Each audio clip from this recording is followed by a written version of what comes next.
and Jakarta, Indonesia for the official visit.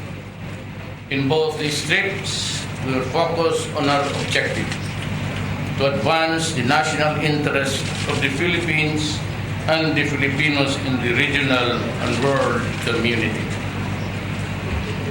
I engage the leaders of ASEAN and its dialogue partners on important regional and international issues that impact on the peace, security, stability, and prosperity of our region. I express the Philippines' concern over the developments in South China Sea. I stress our commitment to a peaceful settlement of disputes in accordance with international law, including UNCLOS. And I call on leaders to support individual and collective effort to bring security and stability in the South China Sea through a rules-based approach for resolving maritime disputes. There is serious concern in the region over terrorism and violent extremism. I thank our partners for their expressions of sympathy and solidarity over recent events in our country, and I urge leaders to redouble our cooperative efforts in order to address this menace.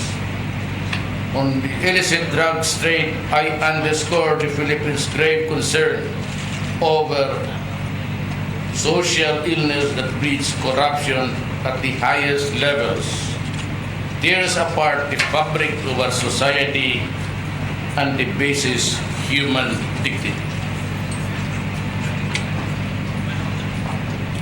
I said our campaign against illegal drugs will be relentless. I said our campaign against illegal drugs will be relentless.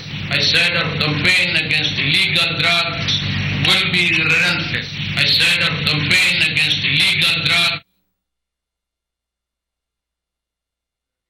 Capacity building and law enforcement efforts.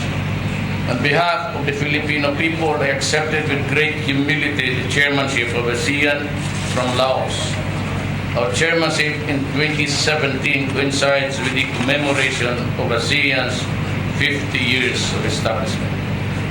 It will be an important leadership role for the Philippines and a vital opportunity to contribute to the building of a strong and resilient community.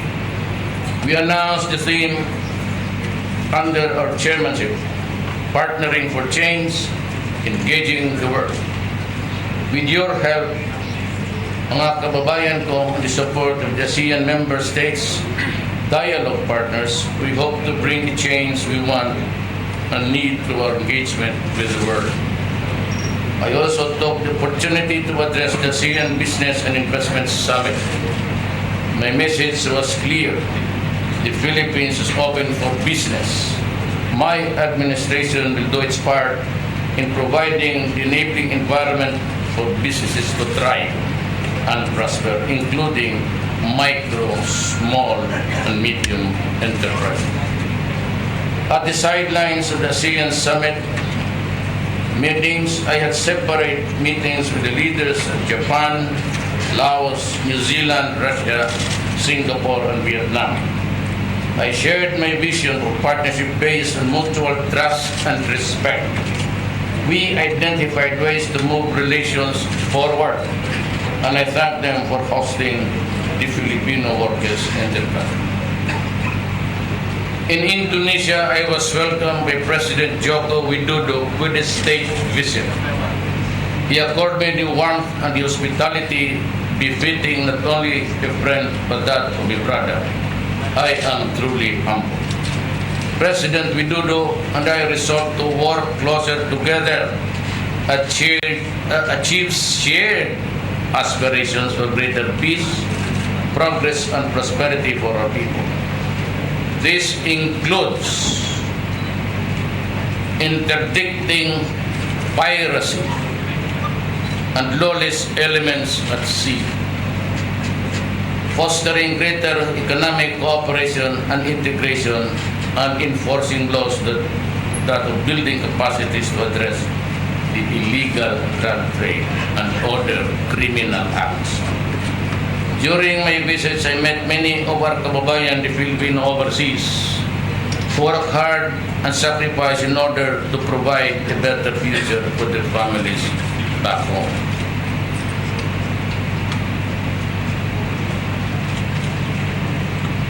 Thank you for your good work.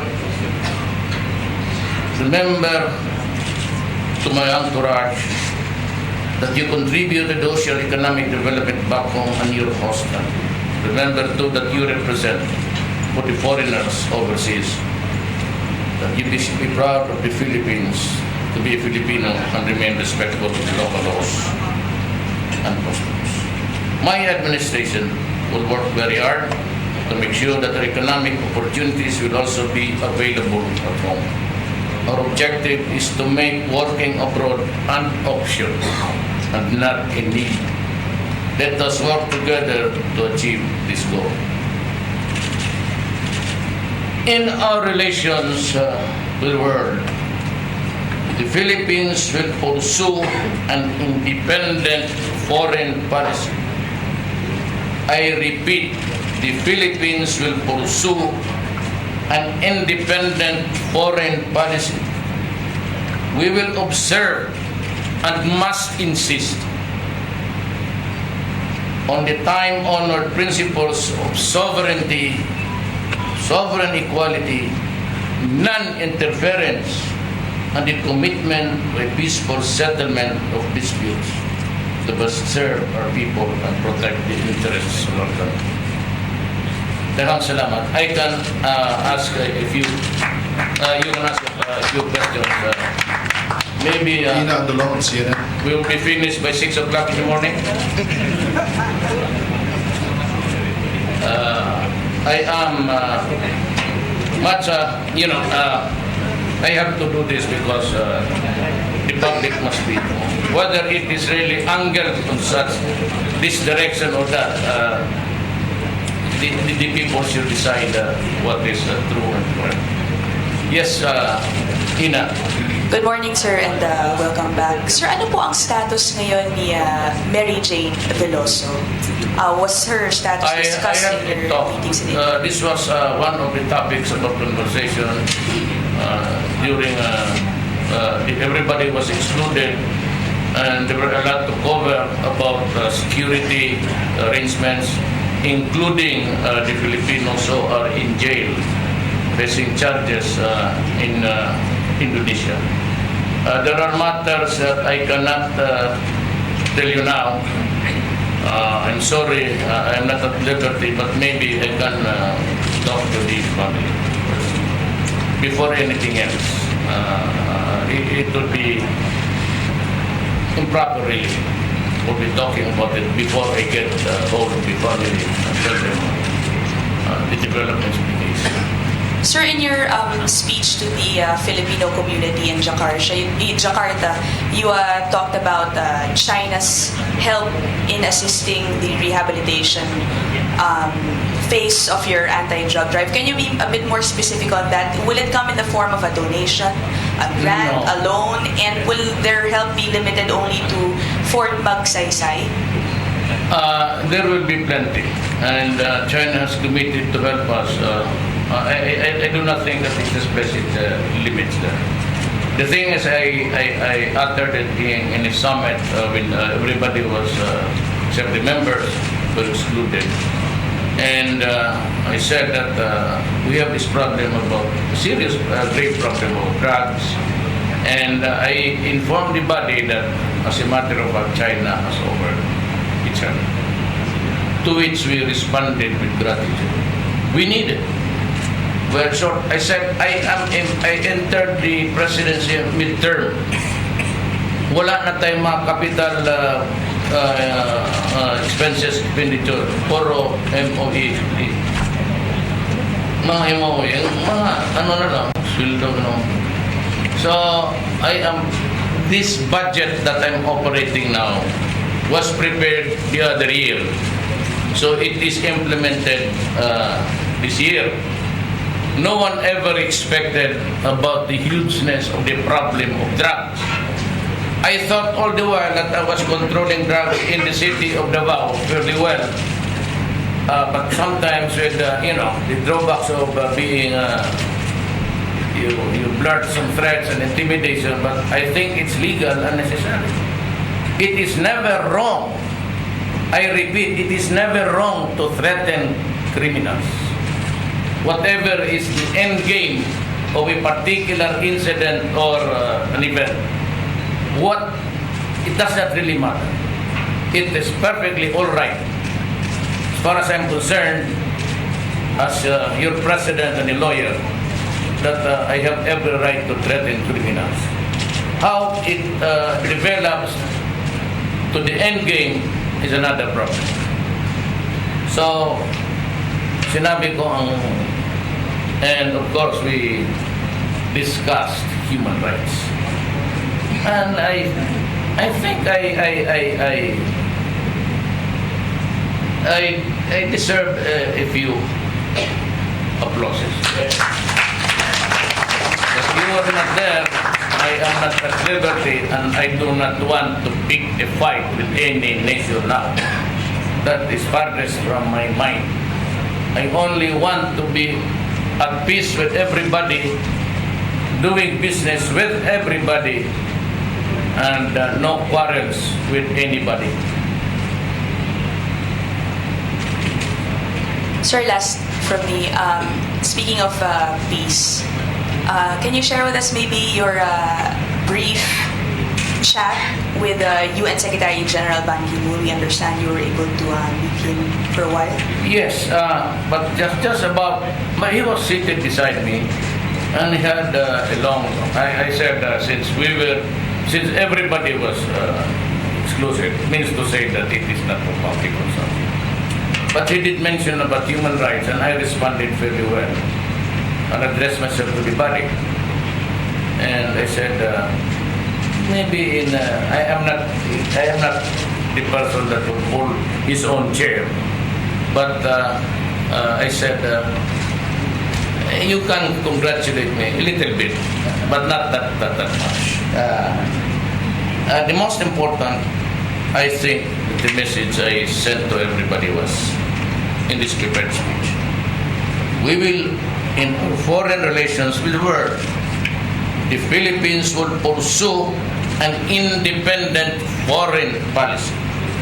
We will observe, and I must insist, I repeat, I must insist on the time-honored principles of sovereign equality, non-interference, and commitment to peaceful settlements of disputes to best serve our people and protect the interests of people. I think that was the most telling words that I could have uttered in any international body. Does not offend anybody, but it sends a message that we have every right to pursue an independent foreign policy without interference. Yes. Lala Papelonia of PTV4. Sir, good evening. Sir, how was your meeting with Russian Prime Minister Vladimir Putin? And second question is, what's the status now of the maritime dispute between China and the Philippines? I'm talking about, sir, the planned bilateral talks. So when can we look forward to it? Well, everybody was concerned about the China issue. It was not only the Philippines. I think I may have that maybe escape notice of everybody, especially ASEAN countries, about the conflict, that it will not go out of control and will not result in any military confrontation. But I assured everybody that there are only two options there.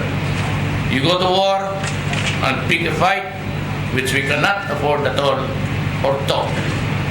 And because also of the desire of everybody to avoid any regional conflict that might not really be good at all, we have been very consistent that we can only talk about this issue in peace, and we avoid challenging and expressions of anger, because after all, you cannot solve this problem with anger. You have to talk with sense, and we appeal to the humanity of the fellow in front of you. Last question from Jeff Caparas. Yes, again. One more? Yes, ma'am, ikaw yung nag-raise ng hands. Sir, you didn't I'll answer. give you additional 10. I'm sorry. How did your meeting with Russian Prime? Putin? Yes, po. I About did not terrorism. answer it purposely because I wanted it secret. So, well, we had a talk with my contingent, okay. We had the talk because there were fellows in front of me, but when the talk got serious, I said, "Good, everybody, including the security, get out of the room. I want to talk to my friend, Midibel. Kaibigan na pala kami. So, sabi ko, sige, chika-chika tayo. So, what's up? Ganito yan, Rode. Tapos, ganyan. Hanggang dito, tapos, gano'n dito tayo. Sabi ko, okay ka, Adre. I enjoyed every minute of our talk. The things that we shared with each other, there's nothing to do with alliances, military, or confrontation. We just wanted to have business relations, economic. You know, war is no longer the vogue of the moment. It's not the practice anymore. We should avoid war. We should avoid conflict. I am a peaceful man now after the ASEAN. I am not to rest in peace, but I am quite comfortable with the situation now after talking to everybody. One more question from Lala. Yes, let's give everybody a chance. Total, papunta rito, natulog pa rin kami. Tayo. I could hear the snoring of ayaw ko sabihin. Yes, ma'am. I help you. Sir, I'm sorry, another question regarding Mary Jane Veloso. Did President Joko Widodo show kahit a little bit of willingness lang na i-consider na huwag na i-execute si Mary Jane Veloso? Well, I said there are things which I cannot divorce now because it will not be in keeping with good manners and right conduct. Let me talk to the family first. Kasi mat-telegraph mo na, if I say something here, I'll be telegraphing my message. Whether it is really good or bad, you have to consider the feelings of the family. Thank you, sir. Jeff Caparas, TV5. Hi sir, welcome back sir. Sir, I think it's safe to assume now na hindi po kayo galit sa amin after what happened before po kayo umalis. But for the record sir, galit po ba kayo sa amin? Galit sa kanino? Sa amin sir, sa media, because on what happened sa remarks. And for the record din sir, do you Sabi think... ko nga, tanggalin ninyo yung escalator, palakarin ninyo doon sa likod. Nagkakarga nila yun. Of course, I am not at liberty to be angry at anyone. It is your sworn duty to ask questions. It is also my obligation to the people for the money spent on this trip and for all of the things that will cost the Filipino.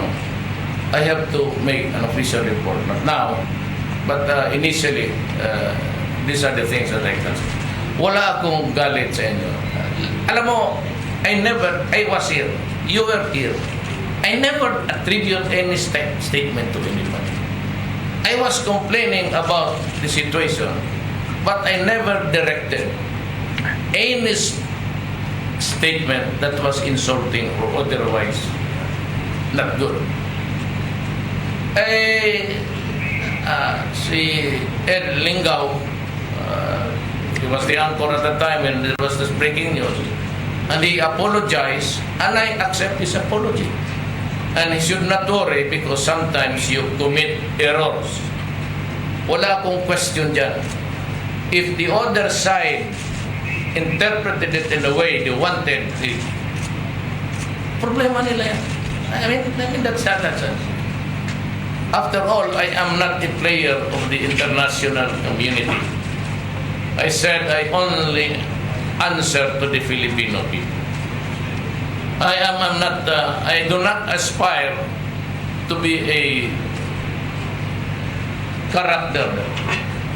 But you know very well that I never said it attributing it to anybody. I said, I remember that huwag ninyong gawin sa akin yan magka-insultuan. I never mentioned any particular. So, I hope they realize it by now. And let me again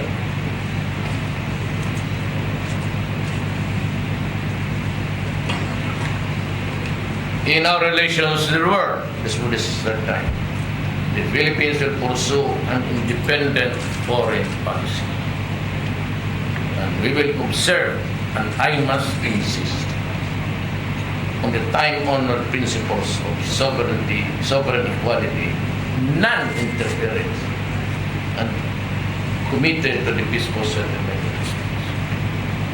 I do not answer maybe to the press for information, but I do not have an obligation to please everybody or to please one person. But if you are a Filipino, I am at your service because I work for you. I receive my keep for the day from the pocket. Para kung sabihin mo na I have this, I have to explain, and that is why it went well. Nauna ako. So I raised the ante. Immediately, that's my character. Ikaw, may gusto kang sabihin sa akin? Okay. Here's my character. Ganun ako. Kasi sa politika. Tinatapon ko agad barahan ko. Okay, no. Anong gusto mo? Ganun ako sa politika. Bakit? Baka i-divert na naman yun doon sa... Yung akin, sa loob ko lang sa isip ko. Anong gusto mo? Ito yung barahan. Hawak ko yung alas. Ayan o. Anong gusto mong sabihin? Hindi ko ginagawa yan. But if I'm sure that it is the way how it should develop, then it brings the worst in me, or it brings out the best of me. Depende kung saan. I'm sure that if you're a Filipino, you'll be proud. But of course, for the low life suppressed, yung mga kolumnista, nothing is really too good to be true. Hayaan mo yan sila. And I said, I live with that problem. But I said, I have always in mind the dignity, not me personally. You can destroy me, can attack me, criticize me. But when it comes to the, hindi lang kasi lang inisip itong mga low life dito that what is really at stake is the country. Kaya ako, when it comes to yung mga moments of it is where I really do not know the best or the worst thing. Pero hindi kayo napaya. I assure you, and everybody was clapping except for dalawa. But believe sila sa akin.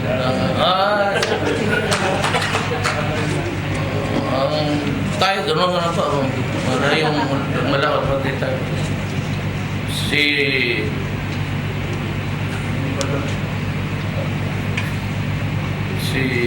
President Widor, shaking with joy that I decided to just talk with sense and the truth. Yes. Last question. Sir, sino po yung dalawa, sir? To be clear. Ganon? Hindi po malakpak, sir. Nakalimutan ko. Let me recall the seating arrangement.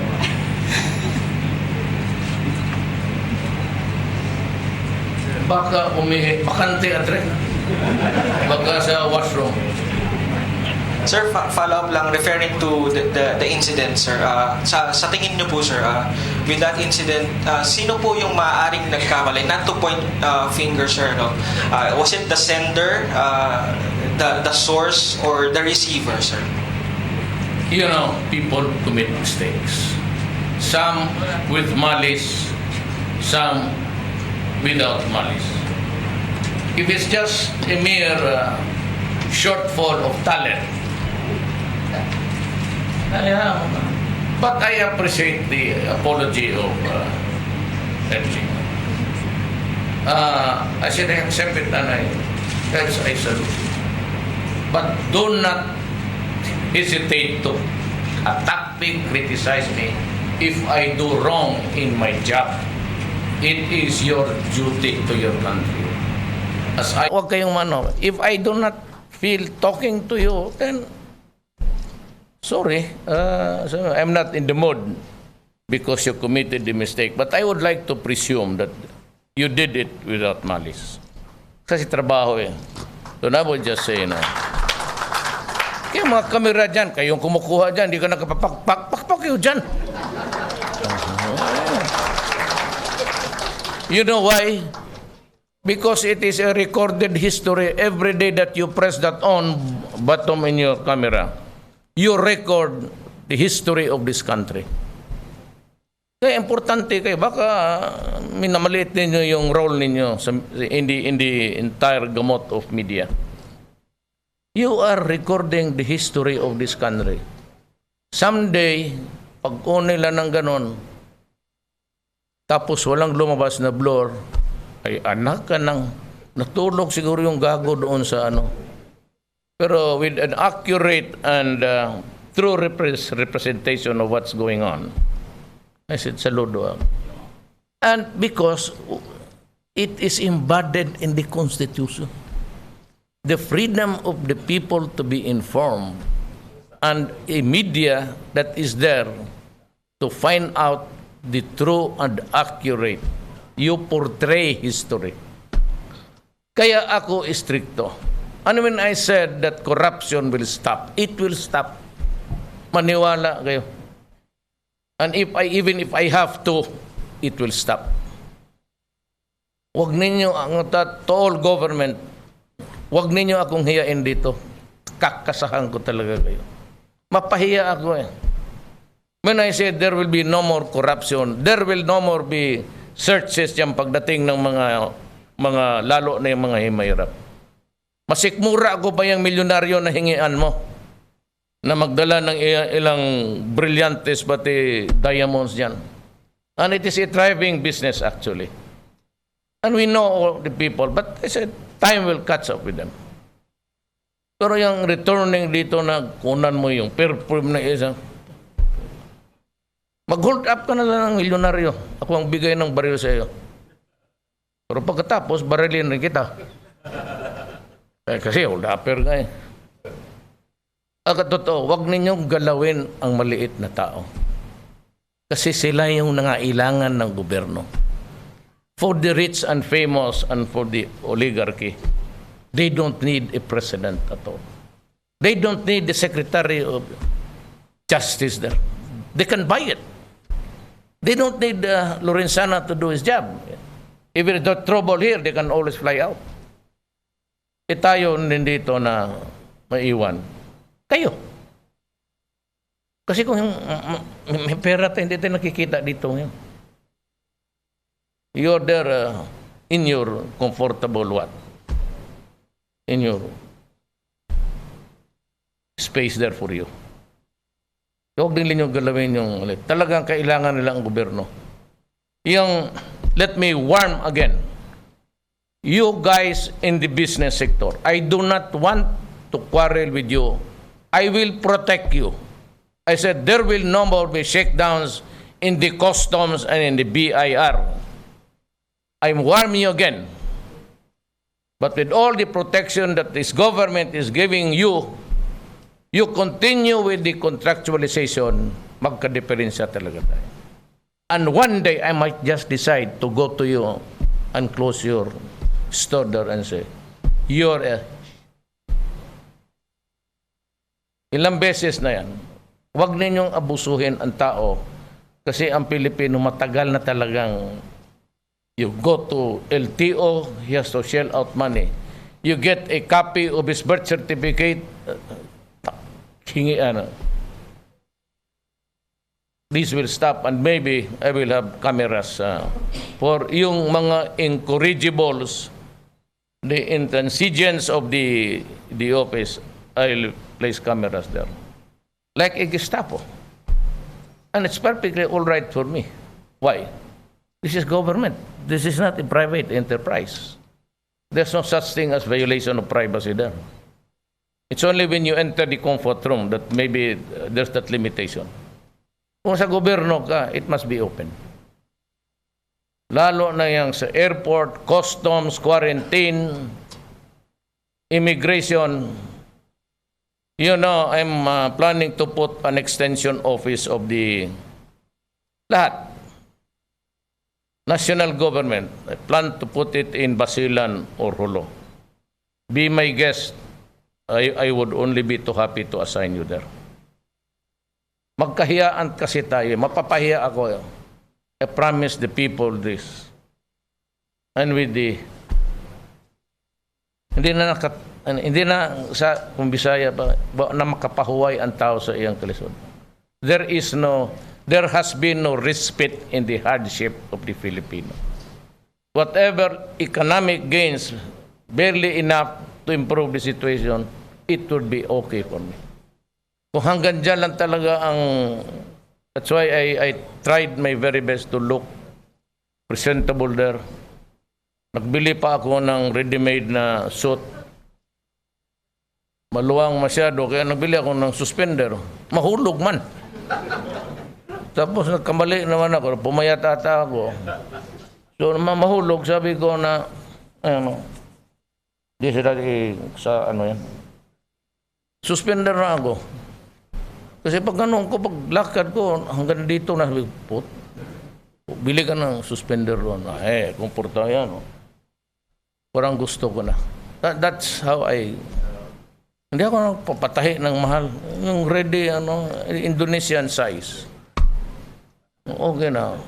Lagyan nila ng kurbata. Hindi rin ako magnunong ito nang, sir, ako na nakalimutan ko na yung baka magalong ko ba? Si hang yourself.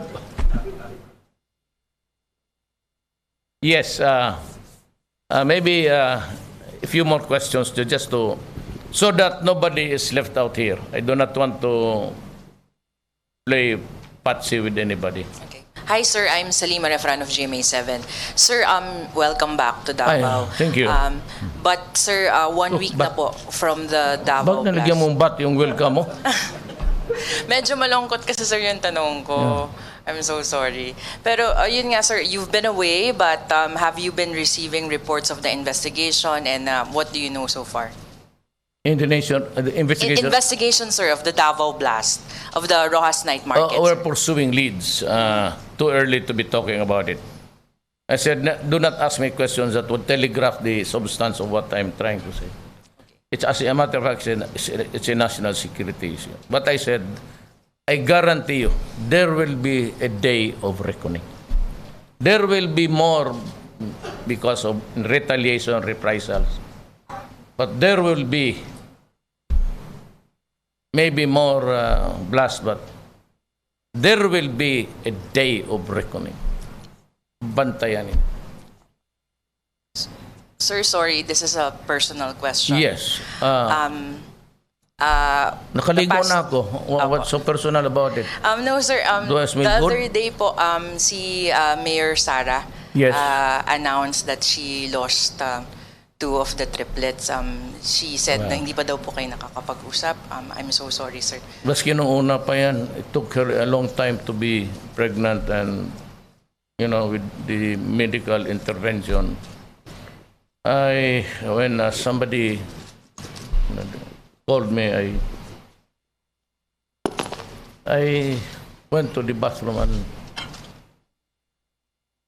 sa labas kasi nasa lobby kami. I cried. I cried.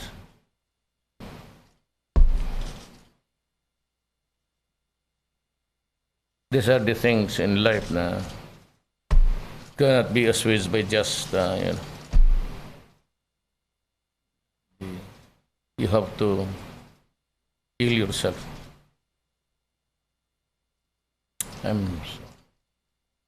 Anyway, thank you for asking. Kasi sabi ko nga, the right of the people to be informed. She's an employee of government. I'm a public employee of the national. We're just workers in government. Yes, any more questions? Okay, good evening po, Mr. President. Welcome back. I'm Mark Okay from Bombo Radio Davao. Mr. President, since the Philippines has already accepted the chairmanship for 2017 ASEAN Summit, will Davao City be an ideal venue for the 2017 Leaders Summit, Mr. President? That is a very relative question. It would depend on the security of Davao City. I would have to listen to the military and the police for an accurate assessment. We do not want any bloody thing here, I'm sure. So, but during I have stated my case very clearly. We are in a state of lawlessness. I do not need any additional power. If you use the word, pangtakot lang yan. I do not need it. I do not need anything. Except that alam ninyo na there is lawlessness in the country, period. And I will just exercise the powers of the presidency the natural way. Law and order and stricter measures. Now, itong panasabi kong lawlessness, kasi kailangan ko there will be some checkpoints in the highway. Alam mo kasi, ang mga tao minsan pinapagalitan yung police. Some lawyers would say, this is a violation. If you start to say that, and there is a state of lawlessness, you will just force our hands into it. Magduda na tuloy ako sa iyo na may tinatago ka. Kung sabi ka, yes. Take your time and see for yourself. Because we are, trying to catch up with the guys holding and it will be too late just to explain.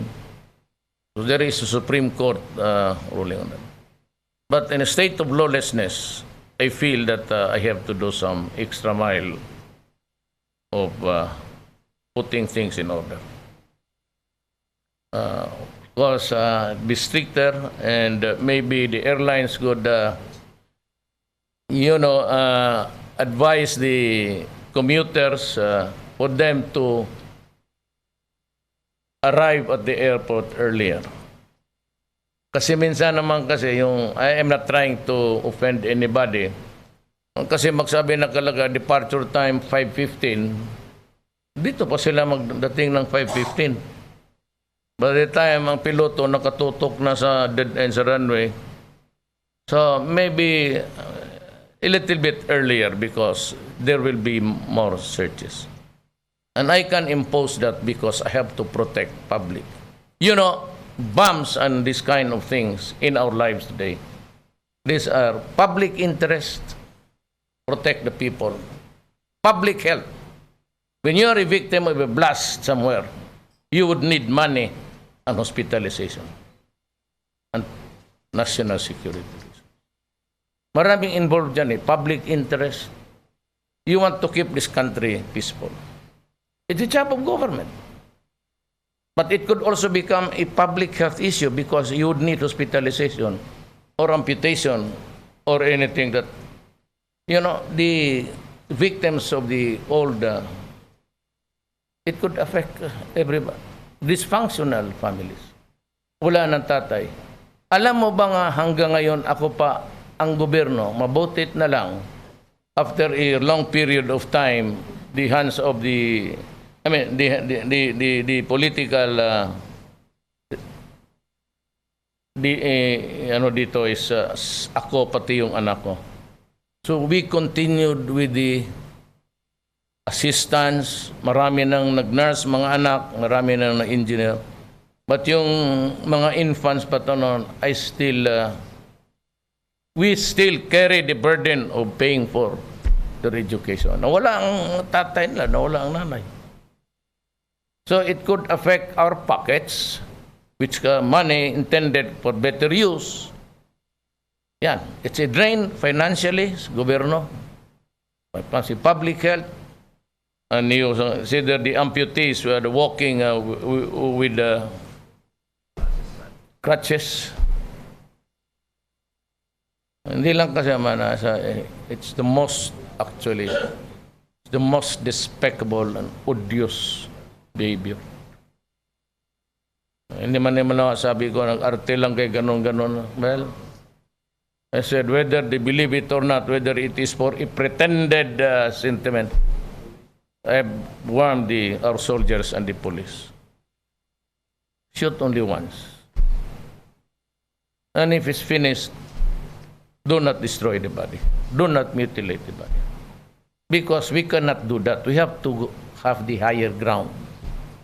If you follow them and started also to behead everybody, anak na, then I should not be in government. I belong to the slaughterhouse. Magtagtad ng karne dyan. Always we take the higher ground. Even it means something like, hindi tayo takot. I'm not afraid. I have the army. I have the armed forces. I have the police. Bakit ako matatakot? But there is certainly a set of values that we have to adapt. And one of these is that just to be civilized. Ang sabi ko nga sa kanila, do not go into the war or a battle kung may galit ka. Kasi dapat kung magtangka, you must be cool. And that's why they are trained. Kung magpasok sila ng bakbakan dyan, tapos galit sila, then you abandon, you throw caution to the winds.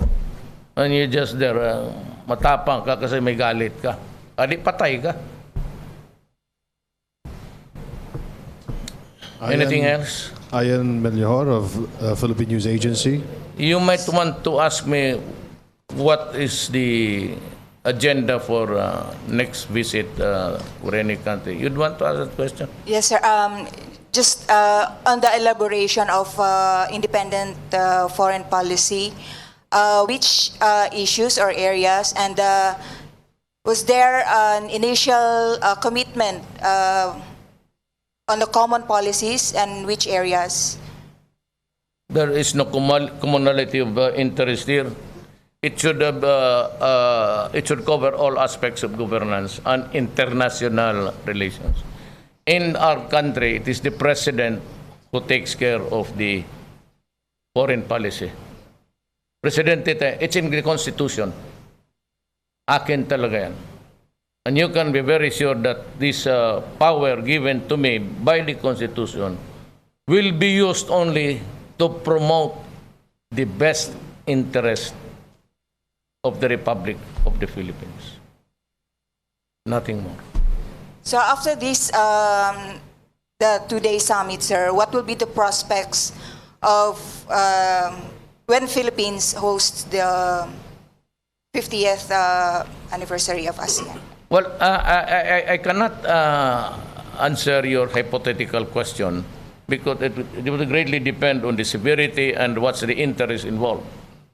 But I said I can only use it, the principle behind it, to promote the best interest. If it is for the best interest of the Filipino people, I will do it. But if it does not result to anything, and maybe to the road to perdition. That's crazy.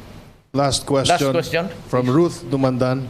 Hello, Mayor. Welcome home. And I'd like to ask, Mayor, how would you assess your first foreign trip as president? And what's next? Do you receive any invitations? I cannot assess myself before you. It would be self-serving, and I would just be pulling my own chair.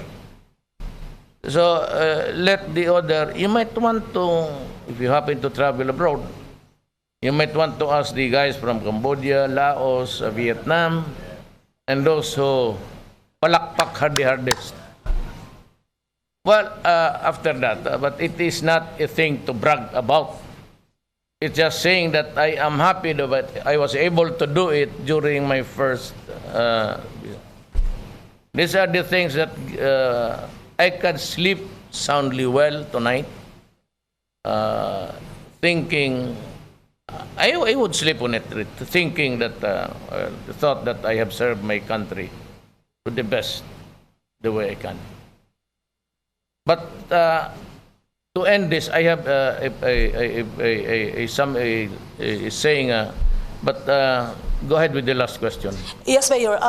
Rockstar ka nga daw eh. What's the international community wants to see from the Philippines, Mayor? Well, I say a posture of confidence that we are able to deliver what we are obligated to.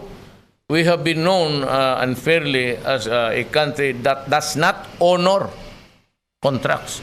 That's the popular view of the investors.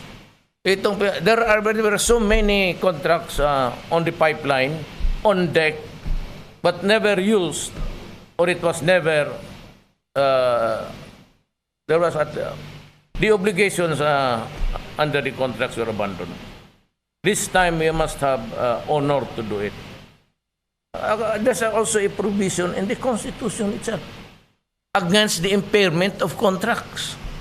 Kaya nagsibat yung iba doon kasi approved na ng NEDA, approved na when it reaches a certain office there.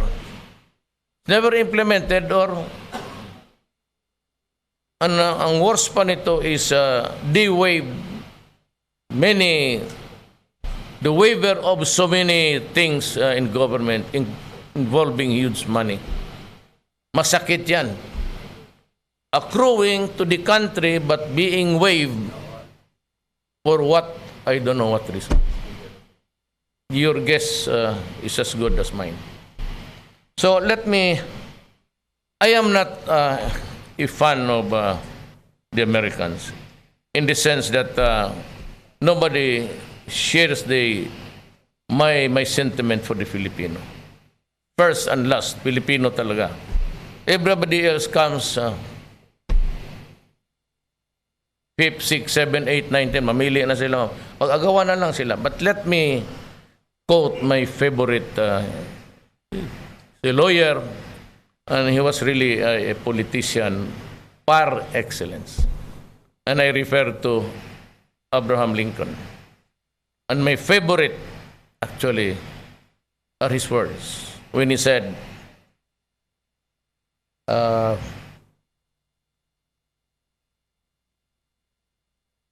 I will do my best, my very best,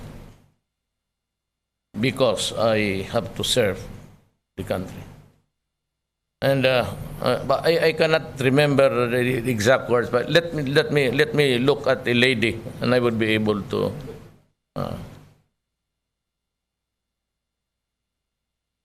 He said,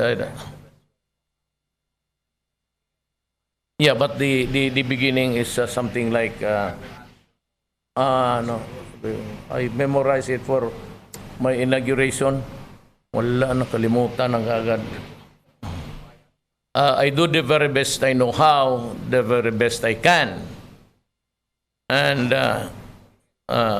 if the end brings me out wrong, 10 angels of God swearing I was right, it would make no difference. Still wrong. But at the end, if it brings me all right and right, then that is it. That is your reward for being right. Hanggang dyan lang. So yan lang ano ko sa'yo. I do the very best I know how, the very best I can, and I mean to keep doing so until the end. If the end brings me out, all right, what is said against me won't amount to anything. Total, wala nang matalo except the people who really. But if the end brings me out wrong, 10 angels of God swearing I was right to do. Wrong is wrong. So with that, I would like to thank you for being here so late. It's 2 o'clock. And I appreciate you. Mabuhay ang Pilipino.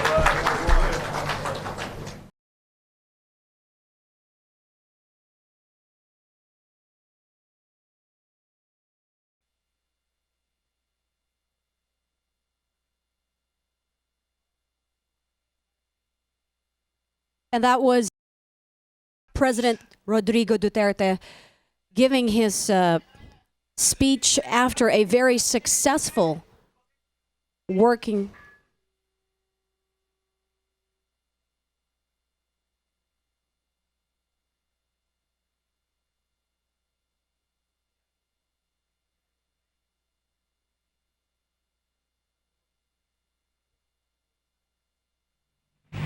Do the very best I know how, the very best I can. If I have to answer all attacks, wala na akong gawin. Sirahan ko na lang yung opisina.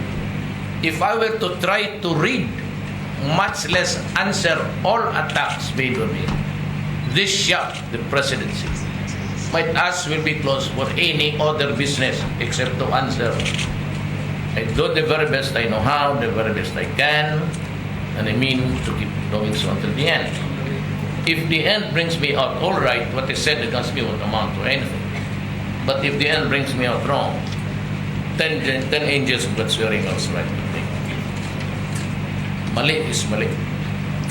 But if they are wrong in criticizing, you are paid to suffer. You are paid to suffer.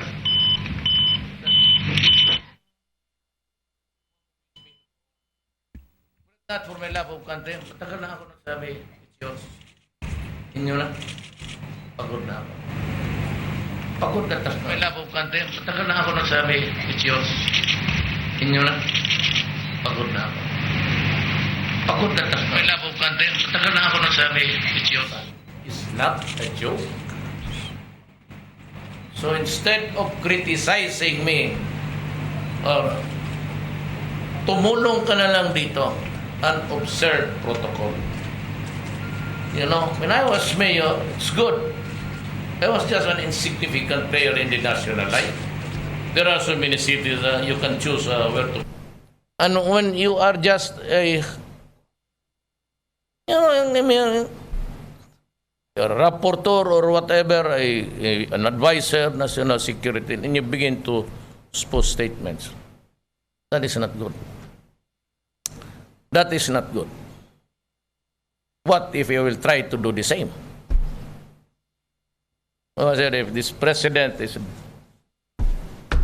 But I said, it will remain a secret unless there's a footage of it. But I saw none at all. But the delegates really were very happy. And I am happy that I said it publicly, though in a very limited crowd. Maraming salamat po.